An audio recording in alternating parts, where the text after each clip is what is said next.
Donc on va là regarder la différence entre un forêt et un alésoir. Le forêt, ici j'ai pris des très gros outils pour qu'on voit bien ce qui se passe.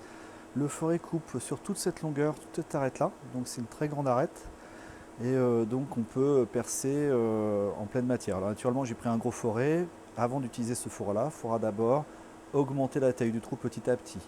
Je rappelle qu'avant d'utiliser un forêt, il faut utiliser un forêt à centrer. Après on augmente la taille du forêt pour arriver à un forêt maxi.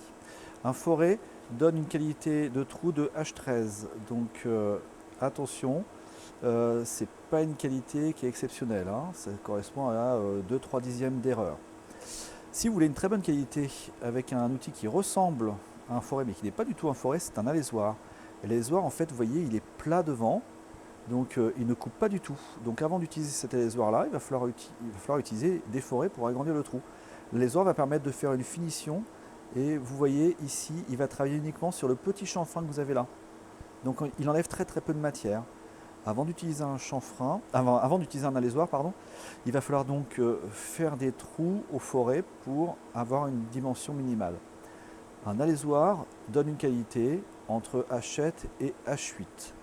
Donc pour utiliser un alésoir qui va donner une qualité H7, par exemple si vous avez besoin de faire un trou pour monter un coussinet, bah vous allez faire des trous aux forêts.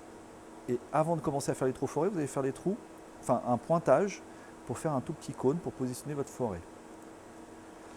Ensuite, cet alésoir va permettre d'avoir une bonne qualité dimensionnelle s'il est bien monté, qu'il est bien réglé. Attention à vos conditions de coupe.